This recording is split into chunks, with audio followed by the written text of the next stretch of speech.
Hello student. तो आज हम लोग नीट की प्रिपरेशन के ऊपर बात करने वाले हैं, ठीक है।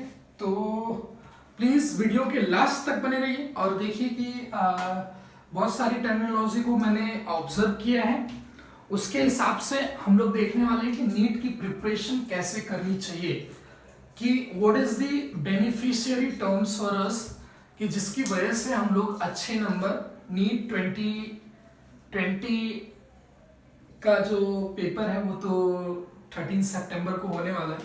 उन बच्चों की ऑब्वियसली मैं तो नहीं कहूँगा, लेकिन हाँ प्लीज़ उन बच्चों को भी मैं स्टार्टिंग में ऐसी इंफॉर्मेशन देना चाहूँगा कि इस टाइम पे फॉर्मूले के ऊपर थोड़ा ध्यान दें, क्योंकि आफ्टर ऑल आपको फॉर्मूले की रिक्वायरमेंट पड़ती है पेपर में, तो आपको वो तो करना ही पड़ेगा। तो फॉर्मूले के ऊपर थोड़ा सा, नींद थोड़ा सा इस टाइम पे फ्रेश रहना है उनको। ऑब्वियसली एक हफ्ते बाद पेपर है उनके पास, तो उनको थोड़ा फ्रेश रहना है मेंटली, और थोड़ा जो सोने का टाइम है वो पेपर के टाइम पे नहीं होना चाहिए। कुछ मेजर थिंग्स हैं, क्योंकि अभी पढ़ के कुछ नहीं होने वाला है, जो होना था वो अब होगा। अगर अभी आप बहुत मेजर पोर्शन को कवर करना चाहोगे, 13 को पेपर है, आई थिंक आज 3 सितंबर, तो मुझे नहीं लगता है कि आप बहुत अच्छा गेन कर पाओगे, है ना। हो सकता है आप स्ट्रेस में भी आ सकते हो, कितना ब्रॉड सिलेबस है, मैंने ध्यान नहीं दिया।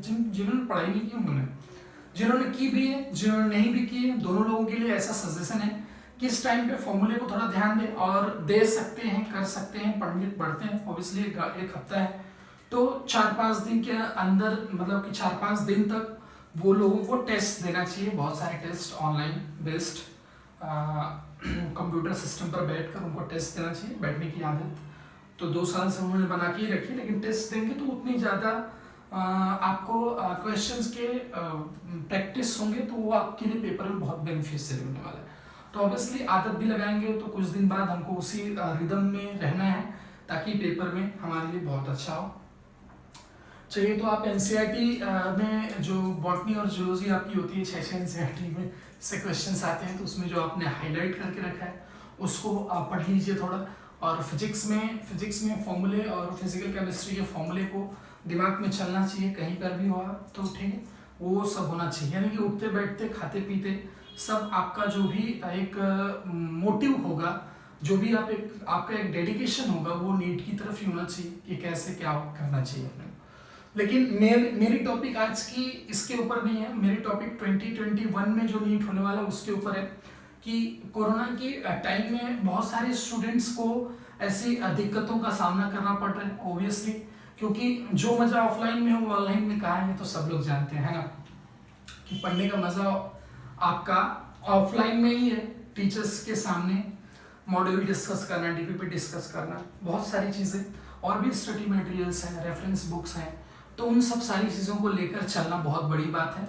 और ऊपर से ऑनलाइन क्लास का स्ट्रेस जो होता है वो बहुत बड़ा होता है, जिसे टॉलरेट करना बहुत मुश्किल है, क्योंकि ब्रॉड सिलेबस है, उसको एक सिस्टमिक फ़ोन में बैठे बैठे सब कुछ देखना, तो वो माइंड को थोड़ा सा दिक्कत महसूस होती है। लेकिन फिर भी उसके बाद करना तो है ना, क्योंकि जो इस टाइम पे लड़ा वो सिकंदर बनेगा, जो इस टाइम पे नहीं लड़ेगा वो भाग जाएगा यहाँ से। तो आते हैं, देखते हैं कि क्या टर्म्स होते हैं। पहला टर्म्स आपको क्या करना है, सबसे पहला टर्म्स हम लोग बायोलॉजी के ऊपर बात करेंगे। बायोलॉजी के ऊपर फटाफट करके बायोलॉजी के ऊपर बात कर लेते हैं। ऑब्वियसली मैं तो इंजीनियरिंग डिपार्टमेंट से हूँ, बट हमारे पास इन सब सारी चीज़ों की एक्सपीरियंस है स्टूडेंट्स के थ्रू ही। ऑब्वियसली हम ये सब सारे एक्सपीरियंस स्टूडेंट से लेते हैं, क्योंकि नीट के स्टूडेंट नहीं रहे हम, तो जेईई मेंस के स्टूडेंट। तो बायोलॉजी को कैसे करना है, बायोलॉजी का सबसे बड़ा मंत्र है, आपको भी पता होगा, NCERT। ये मैं नहीं बोलता हूँ, ये टॉपर्स भी बोलते हैं, ठीक है, टॉपर्स बोलते हैं, टीचर्स बोलते हैं कि NCERT से बड़ा वेपन आपके पास कुछ भी नहीं है नीट के लिए, जिसमें क्वेश्चंस भी ज़्यादा आते हैं। हालांकि आपको पता है कि अभी एम्स और नीट जो है वो एक हो चुका है, सब कॉलेजेस में आपको एडमिशन जो है नीट के थ्रू ही मिलेगा। तो एनसीईआरटी को आपको बहुत ही अच्छे से करना है। ऑब्वियसली अगर एनसीईआरटी में आपको 6 बुक्स हैं, अब इनको 6 बुक्स को आपको एक साथ करना है, 2 साल में ये कवर करना होता है, तो चाहिए तो 5 से 6 बार, 7 बार, 8 बार, कोई बेंचमार्क सेट नहीं करना है। बहुत सारे स्टूडेंट की भाई याद करने की, समझने की जो एबिलिटी होती है वो सबकी सेम नहीं होती है। तो सबकी सेम नहीं होती, तो भाई आपको अगर 4 बार जम रहा है 4 बार कर लो, 5 बार जम रहा है 6 बार कर, 7 बार कर लो, ठीक है।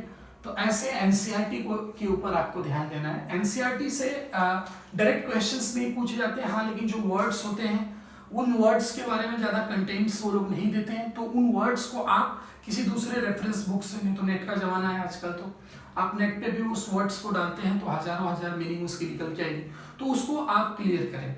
दूसरी बात, जिस भी चैप्टर को आप कर रहे हो उस चैप्टर को बहुत ध्यान से करना है आपको, ठीक है।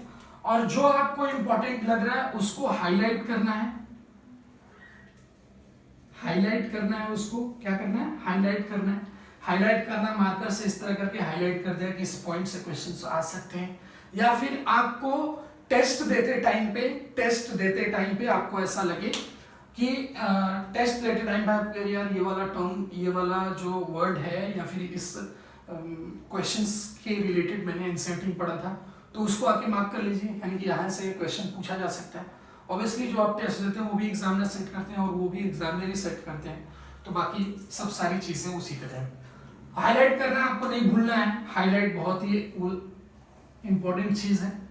एनसीईआरटी को बहुत ही ध्यान से एकदम ऐसे मैं बता रहा हूँ कि इतनी इसकी इंपॉर्टेंस है कि मैं इसको एक्सप्लेन नहीं कर सकता हूँ कि डायरेक्ट क्वेश्चंस इससे नहीं आते, लेकिन मैं ये कह सकता हूँ कि इसी से रिलेटेड क्वेश्चन आता है, इसी से रिलेटेड क्वेश्चन है। यानी 6 की 6 बुक आपको पूरी तरह से पता होनी चाहिए। ऑब्वियसली रटी नहीं होनी चाहिए, रटना, पता होना और पता होके रटना, ये तीनों चीजों में फर्क है। तो पता होके रटना आपको होना चाहिए, उसके बारे में समझना, उसकी क्या मीनिंग है। 10 चैप्टर भी करिए, 3 बुक करिए, 4 बुक करिए, जितना भी करिए आप, लेकिन उसको ठोस करिए, सॉलिड करिए कि उससे क्वेश्चन आएगा तो नहीं बचेगा। नाम का आपको नहीं करना है, नहीं तो नुकसान आपको, उसका खामियाजा आपको माइनस मार्किंग में भुगतना पड़ सकता है। कि आपने कोई टॉपिक कमजोर कर ली, उसके बारे में पूरा डिटेल में जानने की कोशिश नहीं की, तो वो बाद में आपको नुकसान पहुंचाएगा माइनस मार्किंग के फॉर्म में, लेकिन आपको पता नहीं चलता है, ठीक है। तो जो करना है वो बहुत मजबूती से करना इन 6 बुक की।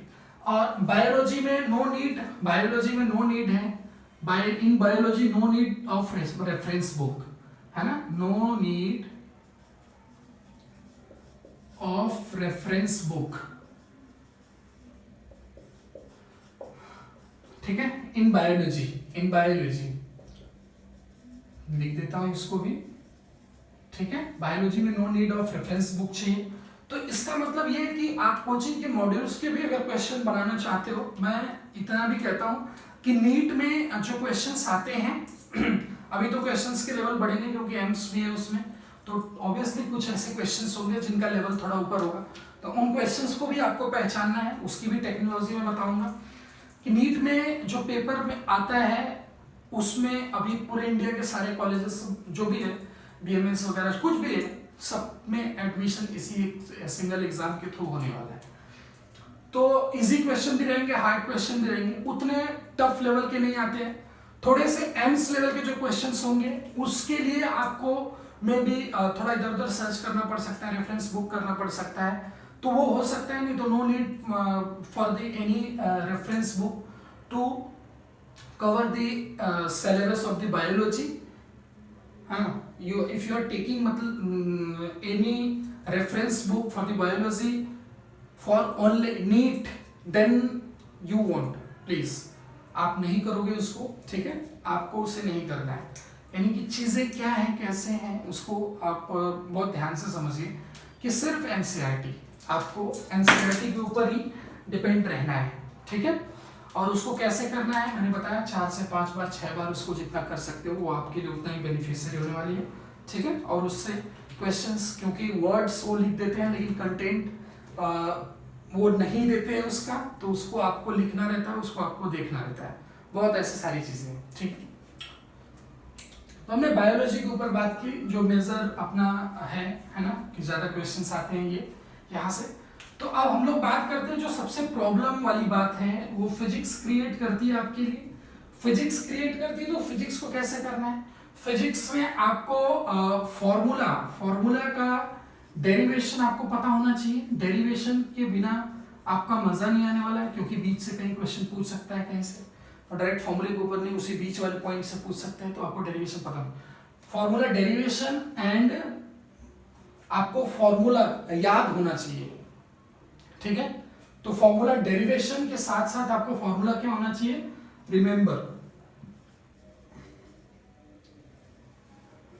रिमेंबरिंग ऑफ फॉर्मूला, ठीक है।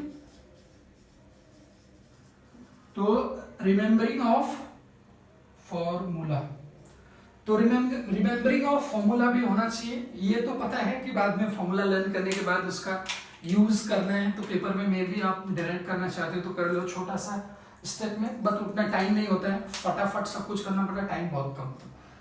लेकिन डेरिवेशन पता होना चाहिए।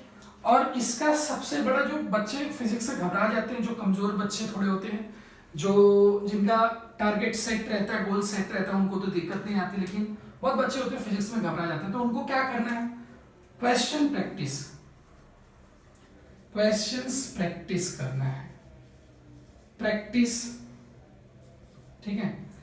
अब ये किसके थ्रू, मॉड्यूल के थ्रू, डीपीपी और एनी अदर मटेरियल, और एनी अदर मटेरियल, ठीक है।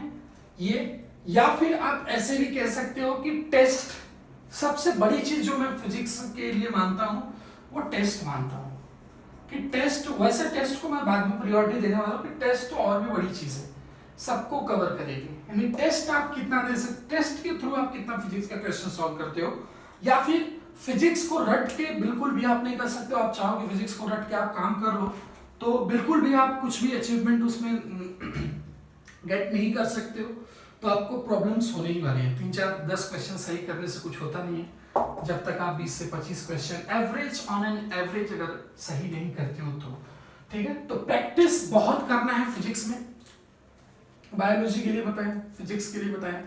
फॉर्मूले का डेरिवेशन पता होना चाहिए, सारी चीजें फॉर्मूले के ऊपर डिपेंड। रिमेंबरिंग ऑफ फॉर्मूला फिर उसके बाद होना चाहिए। फर्स्ट ऑफ डेरिवेशन समझते हुए, फॉर्मूले को समझते हुए लर्न करना है कि कौन सी चीज किससे रिलेटेड है, तो किस चीज से कौन सी चीज आ सकती है, ठीक है। क्योंकि कई बार ऐसा होता है कि 2 चैप्टर को मिक्स करके कुछ पूछा जाता है, तो वो दिक्कत कर देता है फिर आपको, ठीक है। तो फिर बाद में अभी हम लोग देखेंगे केमिस्ट्री के बारे में। इतना ही है दोस्तों, केमिस्ट्री, केमिस्ट्री में ज्यादा कुछ नहीं है। केमिस्ट्री में ऑर्गेनिक, ऑर्गेनिक एंड इनऑर्गेनिक जो होता है, इनऑर्गेनिक, इसको एनसीईआरटी से ही देखना है, एनसीईआरटी, एनसीईआरटी से देखना है केमिस्ट्री में। और उसके बाद केमिस्ट्री में एनसीईआरटी से ऑर्गेनिक इनऑर्गेनिक, अगर थोड़ा सा एम्स लेवल पर, एम्स लेवल पे, तो आपको ऑर्गेनिक केमिस्ट्री के लिए, ऑर्गेनिक केमिस्ट्री के लिए किसी रेफरेंस बुक को लेना चाहिए। आई थिंक मेरा मानना ऐसा है, ऑर्गेनिक केमिस्ट्री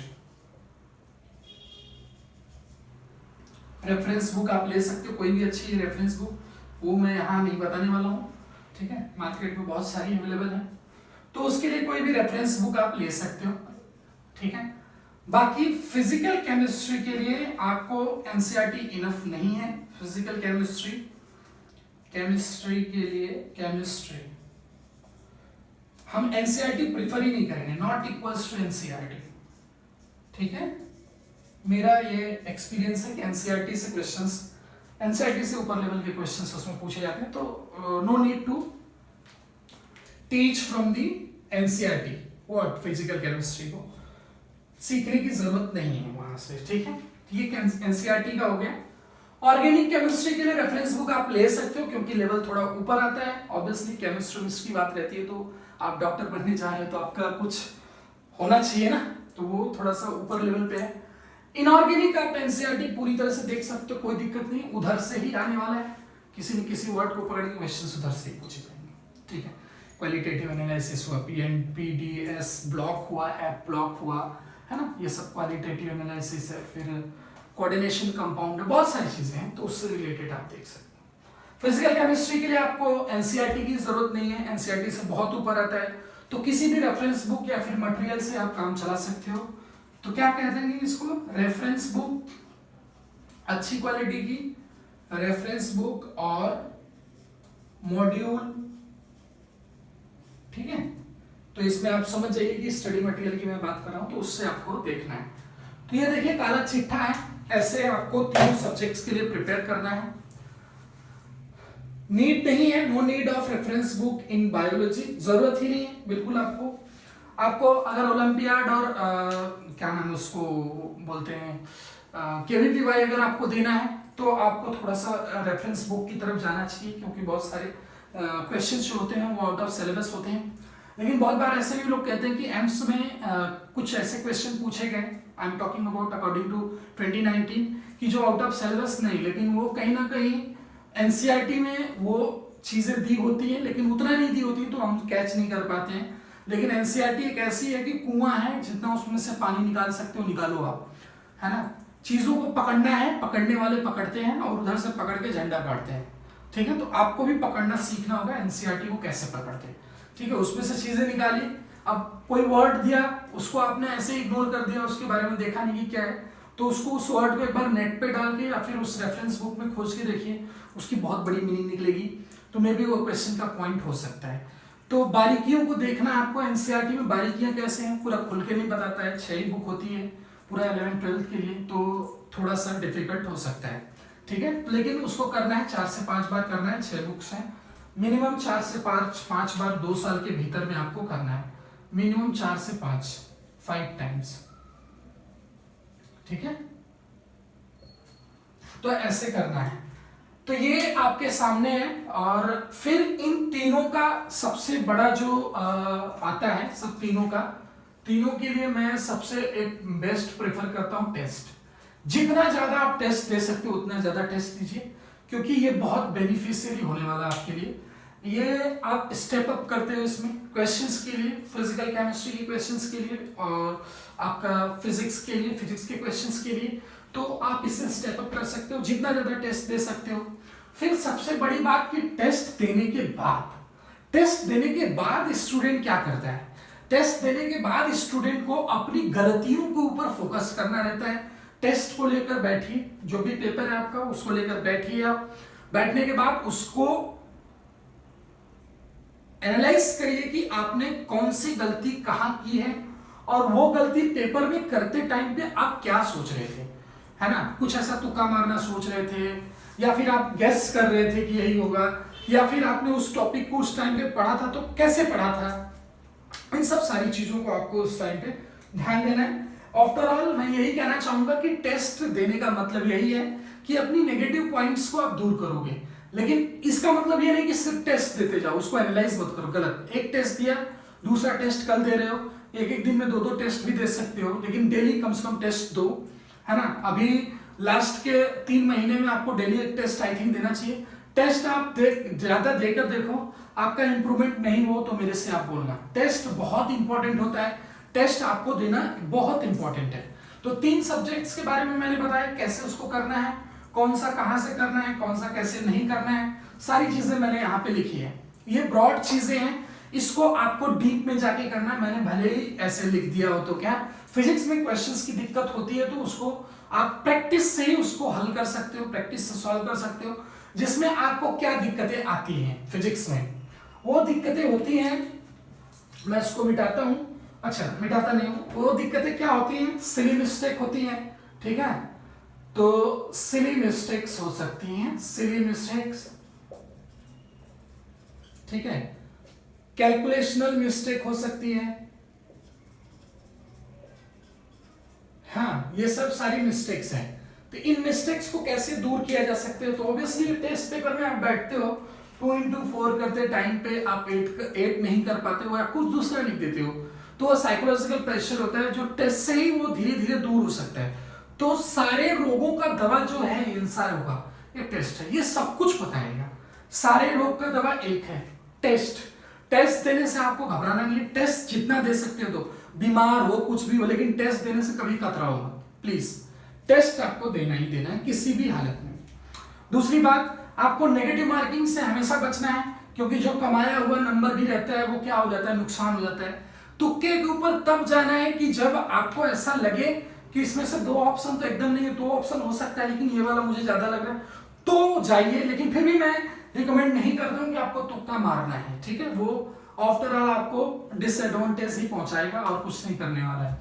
सिली मिस्टेक को कैसे ध्यान में दे सकते हैं कि कई बार ऐसा रहता है कि चूज क्वेश्चन पूरा लिख देता है, फिर नीचे लिखता है कि which one of the following is incorrect, है ना। लेकिन हम लोग को पहला ही ऑप्शन ए वाला जो रहता है वो करेक्ट करके देता है, तो हम लोग उसको फटाक से मार देते हैं। तो वो सिली मिस्टेक्स हैं, वो कैसे दूर हो सकती है? कंसंट्रेशन, इसको कंसंट्रेशन यानी कि कंसंट्रेट होकर आप काम करिए, कोई भी कंसंट्रेशन से कोई भी काम करना है, ऐसे कंसंट्रेट हो। 1 घंटा ही पढ़ना है लेकिन मजबूत पढ़ना है। अब ऐसे नहीं 1 घंटा पढ़ रहे हो, पानी पी रहे हो, खाना खा रहे हो, उसी में टीवी देख रहे हो, हाँ ठीक है, म्यूजिक सुन रहे हो, ऐसे वैसे हाँ पढ़ तो रहे, तो ऐसा नहीं। ऐसा करने से वो सिली मिस्टेक्स और भी बढ़ती हैं, ठीक है। तो कोई भी काम करो मजबूती से और उसको ध्यान लगा के करो। 1 घंटा ही पढ़ो, ध्यान लगा के पढ़ो, तो सिली मिस्टेक्स के चांसेस खत्म हो जाएंगे। वो कैसे? पेपर में कैसे कम हो सकते हैं? पेपर में ऐसे कम हो सकते हैं कि क्वेश्चन पढ़ते टाइम पे बहुत कंसंट्रेशन चाहिए, तो डेटा को आप बाजू में लिख लीजिए यूनिट के साथ। यूनिट में मोस्टली गलतियां होती हैं, तो वहां से सिली मिस्टेक के चांसेस और क्रिएट हो जाते हैं, ठीक है। कैलकुलेशनल मिस्टेक जो है, कैलकुलेशनल मिस्टेक जितना आप प्रैक्टिस करोगे उतना ही होगा, और ये सारी चीजें यहाँ जाके खत्म हो जाती हैं। और ये टेस्ट जो है वो सब करवा देगा।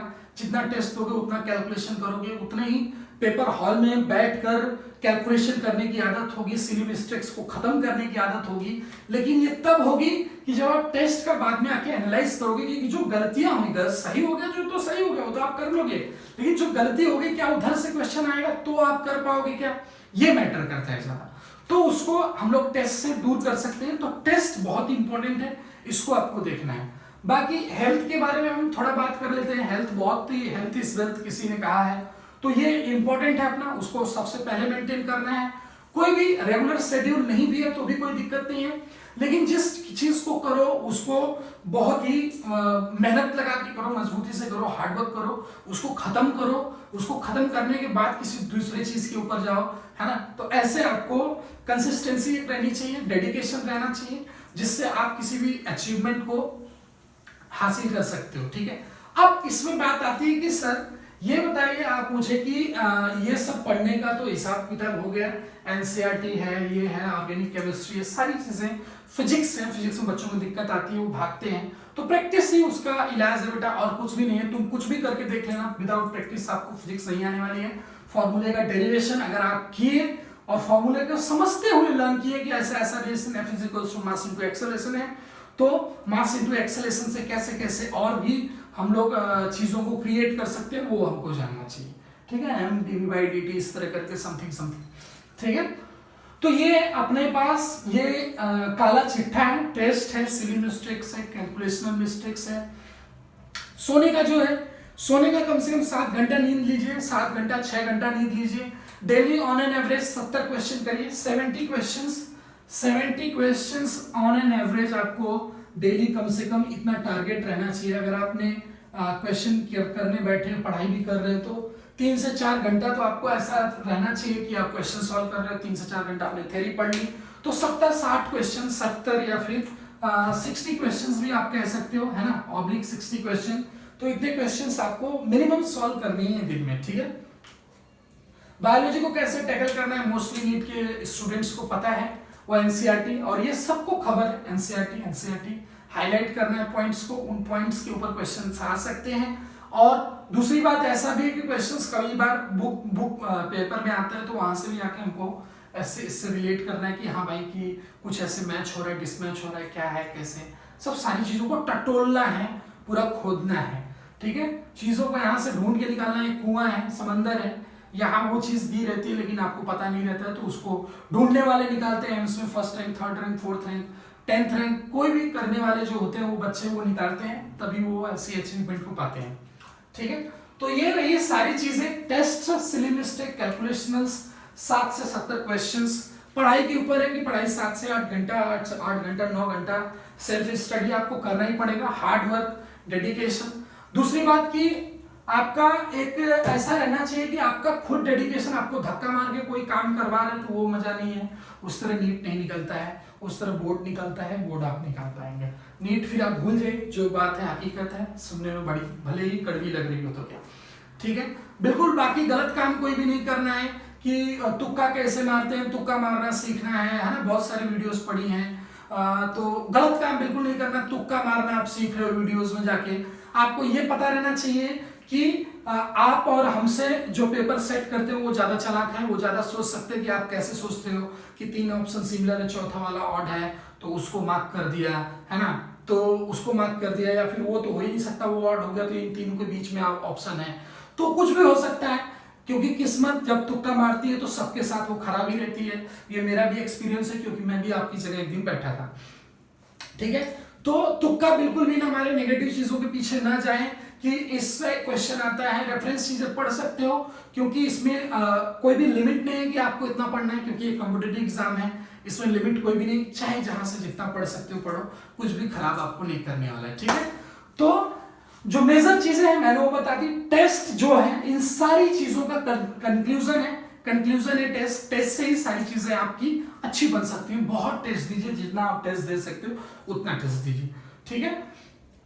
तो ये सब रहा डिस्कशन हमारे नीट के बारे में। जो स्टूडेंट अभी 2021 में अपेयर होने वाले हैं उन स्टूडेंट्स के लिए ये है मेरा, ठीक है। तो मिलते हैं अगली वीडियो में हम लोग। तो ये हमारा डिस्कशन था, और भी कुछ मुझे फीडबैक्स दिखेंगे अच्छे जो स्टूडेंट्स को देने चाहिए तो मैं उनको दूंगा, और ऐसे ही आप लोग बने रहिए, और हम लोग जरूर लड़ेंगे 2021 में, ये उन स्टूडेंट्स के लिए था, ठीक है। पढ़ाई करते रहिए और कंटिन्यूअस हार्ड वर्क आपको बहुत जरूरी है। कनेक्शन पढ़ाई से टूटना नहीं चाहिए, नहीं तो वो बहुत नुकसान पहुंचाता है। Hard work continuous, you will get your achievement definitely, I will tell you, ठीक है।